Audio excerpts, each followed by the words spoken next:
Okay, we're here with City Council candidate and Rent Control Board Commissioner Ericka Lesley. Ericka, thanks for joining us, and why don't you tell us a bit about your campaign while you're running?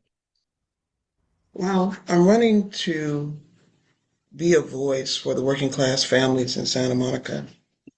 And and basically, uh, goodness, I had to take a breath before I start talking because I was a little frustrated with the link. My apologies. So, I, working class families of Santa Monica deserve a strong voice at the decision-making table. So, and throughout my service on the Rent Control Board and my advocacy, community service, and everything, I worked hard to be that voice. And as the first Black woman elected to Santa Monica Rent Control Board, I have used my position to navigate complex systems and advocate for policies to better serve working class families and ensure that communities that are too often overlooked are included in decisions that affect their daily lives. My experience on the Rent Control Board has given me a firsthand understanding on the challenges facing our city and from seniors work living on fixed incomes and families struggling with the challenges of rising costs and long-term residents at risk of displacement. I've seen firsthand through my own experience and others how these decisions affect people's daily lives. Thanks, Ericka. So we'll ask some questions now. I wanted to start by asking you a little bit about your background. You said in your questionnaire that you were a military brat and you traveled around. I was just curious which branch your parents served in, where you were stationed, and where you lived during that time, and how that informed your worldview. Well, my father served in the Navy, and my mother served in the Air Force. And if you know anything about military service, Navy and Air Force don't necessarily get along. Um, hence, there were other travels as well because my parents didn't stay together. There's different backgrounds for each branch of service. I've been in Hawaii, I've been in Texas, I've been, oh my goodness, we moved around a lot. I can't even tell you everywhere that we went to. Um, I think we moved like every 6 months to say the very least. Um, So the only roots that I've really felt or sense of community has been here in Santa Monica, How where I did you, found a true sense of community. I'm sorry. sorry to interrupt you. I was just going to follow up on that to ask how you got to Santa Monica. How did you, find your way here? Uh, Having a child that has special needs, and actually, it was a school district that attracted me to Santa Monica because one of my sons, needed additional help with with his communication and other issues that he had going on. Got it. Great. Okay. Does anybody else want to ask on?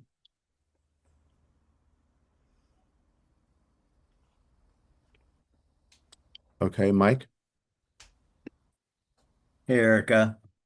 Mhm. So, leaving aside the downtown and the commercial boulevards, do you support upzoning uh, either the single family or the multifamily neighborhoods in the city? And if so, in what ways? So, actually, what we have going on right now are a couple of bills that would support that. SB 6, to say the least. And hopefully, I'm not misquoting my own self. Sorry, But I Erica, do. just to make my question clear, I don't mean what the state compels us to do. Okay, I'm okay, about got you. beyond what the state compels us to do. Are you talking in regard to like ADUs, upzoning, and that like, or are you just saying upzoning in general? I'm just asking what upzoning that isn't mandated by the state and isn't along the boulevards or in the downtown do you support? The ones that are actually taking place right now, because we have more than a few upzoning projects here in the Pico neighborhood, 17th and Delaware to be exact, where they upzone the ADU a little to just a second level instead of just having us on a one level. Um, Originally, they were going to just have a one-level ADU, and they upzoned it a little bit more to accommodate more units there. In other words, I approve upzoning in the neighborhoods. I'm sorry, let me be perfectly clear. I approve upzoning where we can fit them in spaces, in parking lots, in parking structures, in the areas, in the neighborhoods. Am I being clear? I think you've answered the question. Go ahead. Whoever's Thank next. you. Okay, thanks. Let's go to Keith. Hey, Erica, how are you doing? Good morning, Keith. Good morning. The housing element, it identifies, public existing public land that could be used to increase deed restricted affordable housing. Can you kind of describe to us how you would support efforts to make this so, along with any additional below market rate, housing production? I can hear your audio is a little bit low. I could barely hear you. I'm sorry. Okay. So the housing element, it IDs public land, existing public land that could be used to increase deed restricted affordable housing. And I was curious how you might share with us how you would support those efforts to make that happen, along with additional below market rate housing production. So you said, because I'm having problems hearing you, I apologize. So you're saying, how would I support deed restricted housing on public land? Is that what you said? Yeah. So the housing element allows for IDs. It's identified public land Hmm. that could be used to increase that deed restricted affordable housing. So I'm curious how you would sort of push forward efforts to make that happen. So we have several elements. Thank you for the question, Keith. Mhm. So for our deed restricted affordable housing, the information that I have gives us the opportunity to increase that. And as such, I would like to help us push that forward by utilizing the the tools that we have at hand. Give me one second. I'm sorry. Somebody's interrupting me. Give me one second.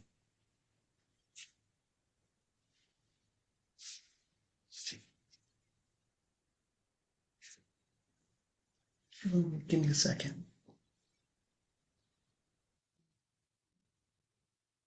Hello? Hello? Can you hear me? We hear you Okay, here. my apologies. Yeah, I'm sorry. Somebody interrupted. Please repeat the question again. I'm sorry. Just the housing element. There's better. Yeah, the housing element is it has identified public land that could be used to increase, deed restricted affordable housing. And I was just curious how you might share with us how to push that envelope to actually make that policy actionable in nature. I mean, to make that happen. Thank you. So I would actually use a couple of the Senate bills to kind of push it a little forward. I'm more inclined to use a little bit more of our already underutilized uh, commercial space to make sure that we can expand on that because it's a little bit faster to build affordable housing. I understand that we have public land, but I think that what we could do to speed it up would be use our commercial space to speed that up because it's taken quite some time. Great, thanks. Okay, Kay. Hi, Erica. All right, good morning. Good morning. My question is, in what ways can or should the city of Santa Monica protect its immigrant communities from federal enforcement raids in our community? Thank you for that question, Kay. I think, first of all, that we need to come from a human rights perspective when it comes to immigration, instead of building us out to be a sanctuary city, which could cause us to be a target. We need to focus on our human rights and make sure that the city doubles down on the human rights and advocacy of that of our immigrant population so that they can feel safe and make sure that their voices can be heard and provide them resources to fight the raids that are continually to take place. As far as legal action, as far as access to legal representation, and also resources while they have to shelter in place. Okay, Isabel? Yeah, hi Erica. All right, Um, good morning. Morning. So you've been on the rep board for 4 years now. What would you Mhm. say are your most significant achievements or contributions in that time? Well, I would say my most significant achievements are is community outreach, because I think that's important as far as for communities that have been overlooked and underserved. I will also say that one of my other achievements is rent banking, which I've seen take place during my tenure and has been a cause of displacement or for seniors. Also, the protections for domestic violence victims to protect their private information so they cannot be stalked during a rent petition. I'm sorry, rent decrease petition or anything that they bring forth to the rent control board to make sure that their information will not cause them to be stalked. Just to follow up So, on the rent banking, what was do you think your achievement was in that regard? so with rent banking, what was taking place is that people that have been in their homes for 20 to 30 years, when a new owner would come in, they would raise the rent to the MAR all in one fell swoop. And instead of that, we are now making it a 10% incremental advancement of that MAR increase. Instead of raising it, say $2,000 to $3,000, if you've been there 30 years, your rent is quite low. Okay, thank you.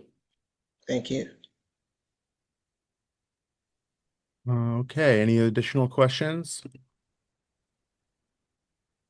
Um, okay, well, I have one more. Erica, you spent several years in downtown Santa Monica, Inc. Um, why do you think there are so many commercial vacancies in the area? What do we need to do to make the downtown and the promenade more vibrant? Well, on my tenure downtown Santa Monica, it was the opinion of many of the board members that the rents are entirely too high, and that certain businesses do not feel safe. I think one of the issues have been rectified with making a substation down the downtown area. Also, I feel that we need to tap into our local economy. We have esports in our high school. I think that we should do it in phases.